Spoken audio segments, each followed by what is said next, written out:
It's also embarrassing how little Mayor Fisher sold us out for. $1 per year for the next 99 years. $1 per year for the next 99 years. That's $99. Founders Park was sold to Quarters Companies by Mayor Fisher for $99, and it's for the next 99 years, so nearly a century. For less than $100 in nearly a century, they get Founders Park.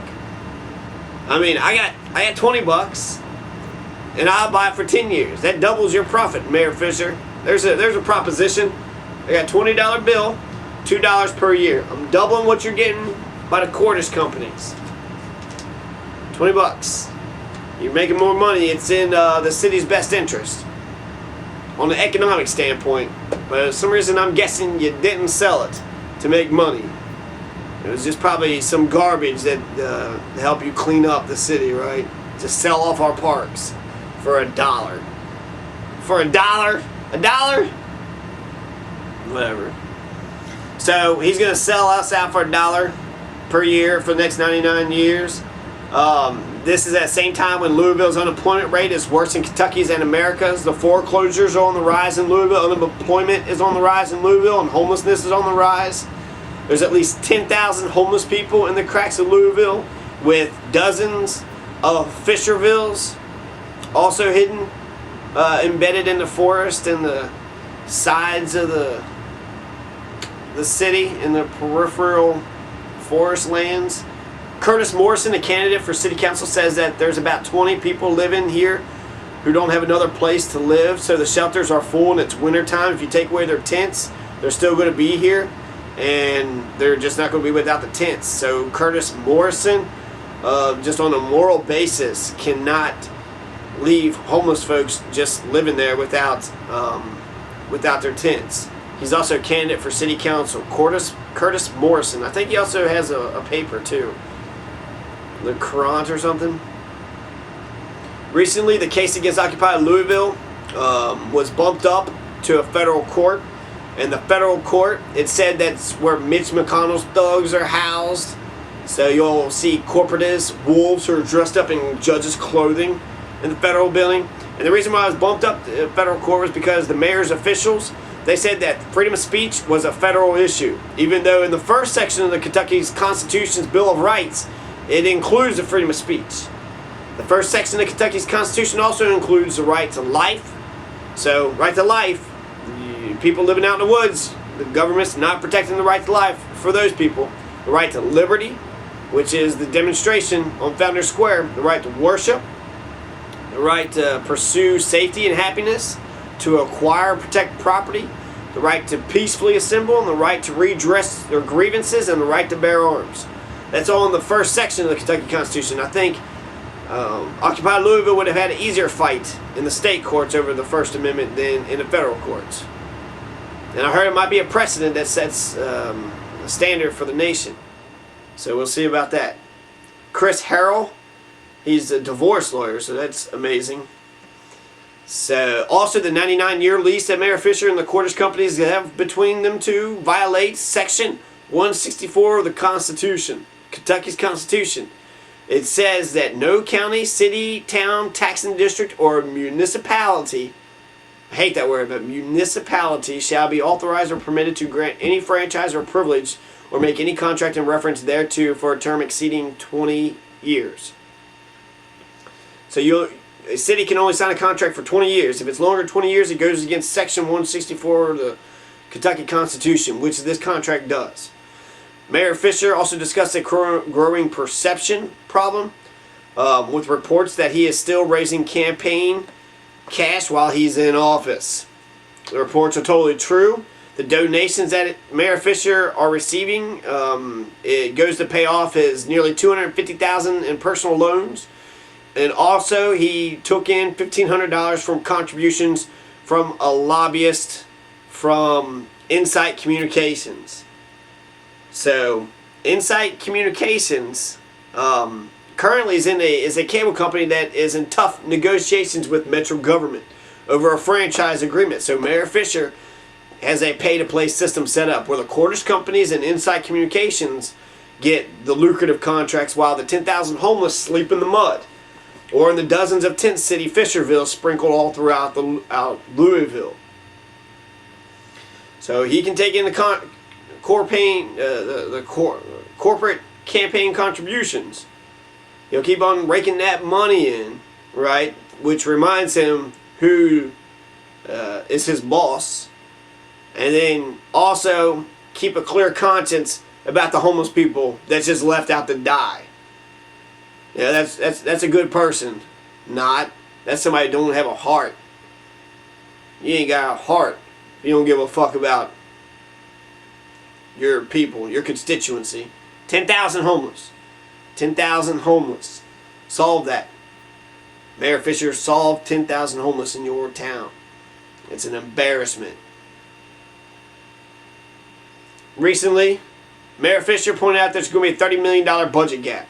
To solve the budget gap, just don't do the deal with Cordis Companies. In order to do the deal with Cordis Companies, since it's a public-private enterprise, the city is going to have to pay $25 million. How are they going to make $25 million? Well, they're going to either cut some services or going to raise taxes. Raise taxes on the 4th Street Live products, on the alcohol and the goods and the retail goods and the cigarettes and whatever else is there. So he's going to be raising taxes on you in order to get this company inside to make up this shortfall. But if he just said to hell with the Cordis Company deal, with the hell with the Center City, that would save the taxpayer $25 million. That would fill most of the gap. All you need is $5 million. But that solves a great chunk of the budget shortfall. He won't do that. He'll probably end up cutting education, housing, busing. They still fucking with busing after 50 years. I mean, what's the deal with this damn bus? We need to get to where we need to go. We need to go to our jobs. We need to go to our schools. We need to get food from the grocery store. Keep the fucking bus here. Don't fuck with the buses. Keep the buses around. We need the buses. We need more buses. So, he can do that or raise taxes with on 4th Street Live, or he can just raise any taxes that he wants to. Since he is married to the corporate elite, whatever the corporate plutocracy, whatever the owners of Louisville tell him to do is what he'll do. The city of Louisville, mostly they get their tax revenues from property taxes, employee earnings, insurance premiums, and corporate profits. So if he really wants to cut taxes, which I don't think he's going to be cutting taxes this year, but if he wanted to, he'd go with the employee earnings. Employee earnings are working people. The working people of Louisville pay a tax to their city, and they should get something for that tax that they pay. Glenn Smith sent an email to James L. Mims. James L. Mims is the Director of Codes and Regulations, and the email that Glenn Smith sent to him encouraged Mims to do an investigation, to snoop around Occupy Louisville in order to find some reason to shut them down. Glenn Smith admitted that he got in touch with PNC's security crew in order to get their security tapes to find some alleged criminal wrongdoing. So Glenn Smith is going to the PNC security crew and the PNC Bank, which is where it was initially on Jefferson Park. I think Jefferson is 6th Street. So in front of PNC building, they're going up to the buildings and having these security officers spy on them, and they couldn't find anything evidently, or they would have already used it.